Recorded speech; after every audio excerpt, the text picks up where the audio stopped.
देख रहे हैं पल्स 24 न्यूज। मैं हूं आपके साथ सुहानी बहुगुना।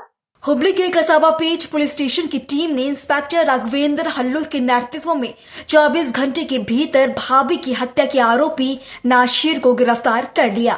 दरअसल नाशीर अपने 2 बड़े भाइयों के साथ हुबली के SM कृष्णा नगर में रहता था।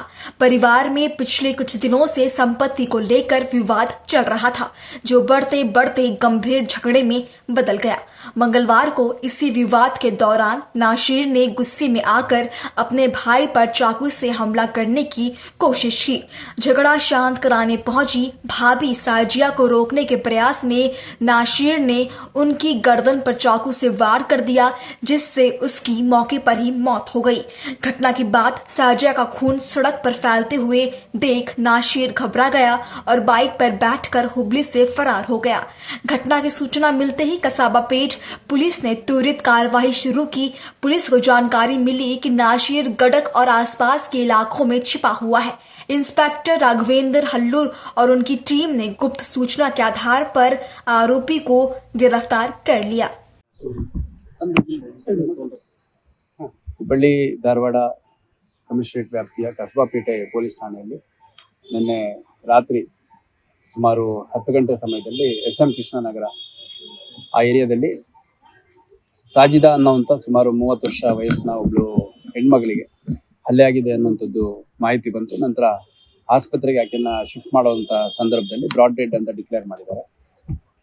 ಈ ಒಂದು ಕೊಲೆಯ ಆರೋಪಿ ಏನಿದ್ದಾನೆ ನಾಸೀರ್ ಅಂತ, ಅವನಿಗೆ ಸುಮಾರು 37 ವರ್ಷ, ವೆಲ್ಡಿಂಗ್ ಕೆಲಸ ಮಾಡ್ತಾನೆ, ಅದೇ SM ಕೃಷ್ಣನಗರದಲ್ಲಿದ್ದಾನೆ. ಇವನು ಮೃತಳ ಗಂಡನ ತಮ್ಮ. ನಿನ್ನೆ ರಾತ್ರಿ ಏನಾಗಿದೆ, ಮೃತನಿಗೂ ಮತ್ತು ಮೃತಳ ಗಂಡ ಮತ್ತೆ ಮೃತಳ ಗಂಡನ ತಮ್ಮ ಮತ್ತೆ ಅವನ ತಮ್ಮನ ಹೆಂಡತಿ ಮತ್ತು ಅವರು ಸಂಪೂರ್ಣ ಕುಟುಂಬ ಸುಮಾರು ಒಂದು 13 ರಿಂದ 14 ಜನ ಒಂದು ಚಿಕ್ಕ ಮನೇಲಿ ಇರ್ತಾರೆ. ಈ ತೀರ್ಕೊಂಡು ಹೋಗಿರುವಂತ ಸಾಜಿದಾ ಏನಿದ್ದಾಳೆ, ಆಕೆಗೂ ಮತ್ತೆ ಮೃತಳ ಗಂಡನ ತಮ್ಮ ಏನು ಆರೋಪಿ ಇದ್ದಾನೆ, ಅವರಿಬ್ರು ನಡುವೆ ಎಲ್ಲ ಸಂಘರ್ಷ ಆಗಿದೆ. ಅಣ್ಣ ತಮ್ಮ ಹೊಡೆದಾಡುವಂತ ಸಂದರ್ಭದಲ್ಲಿ ಈಕೆ ಮಧ್ಯದಲ್ಲಿ ಹೋಗಿದ್ದಾಳೆ. ಏನ್ ವಿಷಯ ಅಂತಂದ್ರೆ, ಇವರು ತೀರ್ಕೊಂಡಿರೋಳು ಮತ್ತೆ ಅವಳ ಗಂಡ ಸ್ವಲ್ಪ ದುಡಿದಿದ್ದನ್ನ ಅಚ್ಚುಕಟ್ಟಾಗಿ ಕೂಡಿಟ್ಕೊಳೋದು, ಆಮೇಲೆ ಅದರಲ್ಲಿ ಏನಾದ್ರು ಸೇವಿಂಗ್ಸ್ ಮಾಡುವಂಥದ್ದು, ಮಕ್ಳಿಗೆ ಏನಾದ್ರು ಒಡವೆ ಮಾಡಿಸೋದು, ಬಟ್ಟೆ ತರೋದು, ಆ ಥರ ಎಲ್ಲ ಮಾಡ್ತಿರ್ತಾರೆ. ಅದರಿಂದ ನೋಡಿ ಎಷ್ಟು ನೀಟಾಗಿ ಅಚ್ಚುಕಟ್ಟಾಗಿ ಬಾಳ್ಕೊಂಡು ಹೋಗ್ತಿದ್ದಾರೆ, ನಿನಗೇನು ಬಂದಿದೆ ಅಂತಂದು ಹೆಂಡತಿ ಆರೋಪಿಗೆ ಬೈತಾ ಇರ್ತಾಳೆ ಆಗಾಗ, ನಾಸೀರ್ಗೆ. ಸೊ ಹಂಗಾಗಿ ನಿನ್ನಿಂದ ನನಗೆ ನೆಮ್ಮದಿ ಇಲ್ಲ ಅನ್ನೋ ರೀತಿಯಲ್ಲಿ ಜಗಳ ಸ್ಟಾರ್ಟ್ ಮಾಡ್ಕೊಂಡು, ಆಮೇಲೆ ಒಂದು ಚಿಕ್ಕದ ಮನೆ ಇರುತ್ತೆ, ಆ ಮನೆಯಲ್ಲಿ ಸಪ್ರೇಟ್ ಮನೆ ಮಾಡ್ಕೋಬೇಕು ಅನ್ನೋದ್ರ ಬಗ್ಗೆ ನಿರಂತರವಾಗಿ ಸಂಘರ್ಷ ಇದ್ದೇ ಇರುತ್ತೆ. ನಿನ್ನೆ ಗಲಾಟೆ ಮಾಡ್ಕೊಳ್ಳೋಂಥ ಸಂದರ್ಭದಲ್ಲಿ ಏಕಾಏಕಿ ಸಾಜಿದಾ ಗಂಡನಿಗೆ ಆರೋಪಿ ಹೊಡಿಲಿಕ್ಕೆ ಸ್ಟಾರ್ಟ್ ಮಾಡಿದ್ದಾನೆ. ಅವನಿಗೂ ಕೂಡ ಪೆಟ್ಟಾಗಿದೆ. ಆಮೇಲೆ ಈಕೆ ಮಧ್ಯೆ ಅಡ್ಡ ಬಂದಾಗ ನೀನು ಎದುರಿಸ್ಲಿಕ್ಕೆ ಅಂತ ಆಕೆಗೂ ಎಳೆದಾಡಿ ಆಕೆಗೂ ಹೊಡೆದು, ಆಮೇಲೆ ರಸ್ತೆಗೆ ಬಂದಂಥ ಸಂದರ್ಭದಲ್ಲಿ ಮನೆಯಲ್ಲೇ ಗೃಹೋಪಯೋಗಿ ಚಾಕು ಏನಿತ್ತು ಆ ಚಾಕು ಒಂದನ್ನು ಹಾಕಂತ ನಂತರ ಕುತ್ತಿಗೆಗೆ ಪೆಟ್ಟು ಬಿದ್ದು ಅಲ್ಲಿ ಸ್ಟ್ಯಾಬ್ ಇಂಜುರಿ ಆಗಿ ಡೆತ್ ಆಗಿದೆ. ಆರೋಪಿಯನ್ನ ಇವತ್ತು ಬೆಳಗ್ಗೆ ನಮ್ಮ ಅಧಿಕಾರಿ ಮತ್ತು ಸಿಬ್ಬಂದಿಗಳು ರಾತ್ರಿ ಪೂರ್ತಿ ಕಾರ್ಯಾಚರಣೆ ಮಾಡಿ ಆರೋಪಿ ನಿನ್ನೆ ಗದಗ ಜಿಲ್ಲೆಯ ಬೇರೆ ಬೇರೆ ಜಾಗಗಳಿಗೆಲ್ಲ ಹೋಗಿ ಬಂದಿದ್ದಾನೆ. ನಂತರದಲ್ಲಿ ಇವತ್ತು ಯಾರನ್ನಾದ್ರೂ ಸಲಹೆ ತಗೊಂಡು ನೆಕ್ಸ್ಟ್ ಲೀಗಲಿ ಏನು ಕ್ರಮ ಆಗ್ಬೋದು ಅನ್ನೋದ್ರ ಬಗ್ಗೆ ಅವನ ಸ್ನೇಹಿತರು ಯಾರನ್ನಾದ್ರೂ ಸಂಪರ್ಕ ಮಾಡೋಣ ಅಂತ ಬಂದಂಥ ಸಂದರ್ಭದಲ್ಲಿ ಇವತ್ತು ಅವನ್ನ ಅರೆಸ್ಟ್ ಮಾಡಿದ್ದಾರೆ.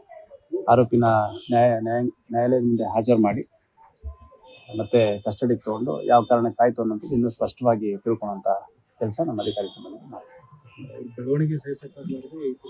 ಒಂದು ರೀತಿಯಲ್ಲಿ ಇವನೇನಿದ್ದಾನೆ ಆರೋಪಿ ಕುಡುಕ. ಬೇಸಿಕಲಿ ಅವ್ರ ಅಣ್ಣ ಅತ್ತಿಗೆ ಎಲ್ಲ ಮಕ್ಕಳನ್ನೆಲ್ಲ ನೀಟಾಗಿ ನೋಡ್ಕೊಂಡು ಇದ್ದಿದ್ರಲ್ಲ ಅವ್ರ ದುಡಿಮೆಯಲ್ಲಿ ಇದ್ದಿದ್ರಲ್ಲಿ ಪರವಾಗಿಲ್ಲ ಅನ್ನೋ ರೀತಿ ಇದ್ದಾರೆ.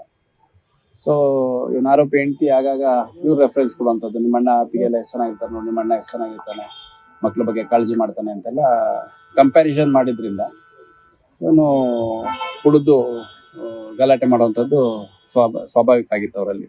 ದಿನ ಸಂಜೆ ಆದಾಗ ಏನಾದ್ರು ಒಂದಲ್ಲ ಒಂದು ವಿಷಯ ಕಿರಿಕಿರಿ ತೆಗಿತಾ ಇದ್ದ.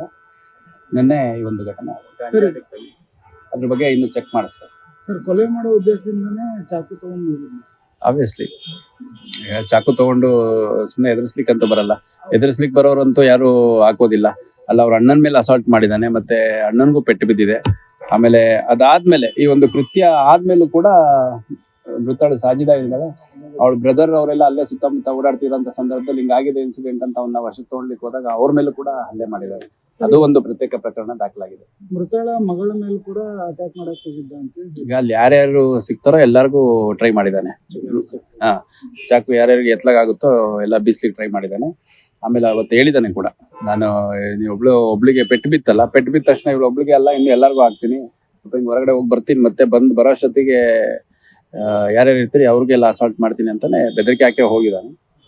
ಸೊ ಇದೊಂದು ಭಾಳ ಸಿಲ್ಲಿ ವಿಷಯ. ಮನೆಗಳಲ್ಲಿ ಅಣ್ಣ ತಮ್ಮಂದ್ರು ನಡುವೆ ನಡೆದಂತ ಒಂದು ಜಗಳ ಈ ರೀತಿ ಅಂತ್ಯ ಆಗಿರುವಂಥದ್ದು ಭಾಳ ಅನ್ಫಾರ್ಚುನೇಟ್. ಸರ್, ಆರೋಪಿ ಅರೆಸ್ಟ್ ಆಗಿತ್ತು. ಆರೋಪಿ ನಿನ್ನೆ ರಾತ್ರಿ ಇನ್ಸಿಡೆಂಟ್ ಆದ್ಮೇಲೆ ಆ ಏರಿಯಾಗಳಲ್ಲೇ ಕೆಲವು ಕಡೆ ಓಡಾಡಿದ್ದಾನೆ. ಅದಾದ್ಮೇಲೆ ಅವನು ಗದಗದ ಮುಂಡರ್ಗಿ ಆ ಭಾಗದಲ್ಲೆಲ್ಲ ವರ್ಕ್ ಮಾಡಿದ್ದಾನೆ, ಗದಗ ಭಾಗದಲ್ಲೆಲ್ಲ ವರ್ಕ್ ಮಾಡಿದ್ದಾನೆ. ಆ ಕಡೆ ಯಾರನ್ನಾದ್ರೂ ಸಂಪರ್ಕ ಮಾಡಿಬಿಟ್ಟು ಏನಾದ್ರು ಆರ್ಥಿಕ ಸಹಾಯ ಮತ್ತೆ ಹೆಂಗ್ ನೆಕ್ಸ್ಟ್ ಮಾಡ್ಬೇಕು ಅನ್ನೋಂಥದ್ದನ್ನ ತಿಳ್ಕೊಳ್ಲಿಕ್ಕೆ ಹೋಗಿದ್ದಾನೆ. ಯಾರು ಅವನಿಗೆ ಅಷ್ಟು ಸಹಕರಿಸಿಲ್ಲ. ಅಲ್ಲಿ ಇವತ್ತು ಬೆಳಗ್ಗೆ ಒಬ್ರು ಮನೆಗೆ ಹೋದಾಗ ಅವ್ನು ಇಂಥವೆಲ್ಲ ಮಾಡಿರೋದ್ರ ಬಗ್ಗೆ ಹೇಳಿಲ್ಲ. ಹಿಂಗೆ ಯಾರಿಗೋ ಒಬ್ರಿಗೆ ಆಗಿದೆ ನಮ್ಮ ಸ್ನೇಹಿತರಿಗೆ ಅನ್ನೋ ರೀತಿಯನ್ನ ಡಿಸ್ಕಸ್ ಮಾಡಿದ್ದಾನೆ. ಅಷ್ಟೊತ್ತಿಗೆ ಅವ್ರಿಗೆ ಅನುಮಾನ ಬಂದ್ಬಿಟ್ಟು ಪ್ರಶ್ನೆ ಕೇಳಲಿಕ್ಕೆ ಸ್ಟಾರ್ಟ್ ಮಾಡಿದ್ದಾರೆ. ಸ್ವಲ್ಪ ಕೆಲಸ ಇದೆ ಅಂತ ಹೊರಗಡೆ ಬಂದು ಆಮೇಲೆ ಇಲ್ಲಿ ಹುಬ್ಳಿಲೇ ಯಾರನ್ನಾದ್ರೂ ಸಂಪರ್ಕ ಮಾಡೋಣ ಅಂತಂದು ಅದೇ ಏರಿಯಾದ ಸುತ್ತಮುತ್ತ ಓಡಾಡ್ತಿದ್ದಾಗ SM ಕೃಷ್ಣ ನಗರದಲ್ಲಿ ಅರೆಸ್ಟ್ ಮಾಡಿದ್ದಾರೆ. ऐसे तमाम खबरों के लिए देखते रहे पल्स 24 न्यूज।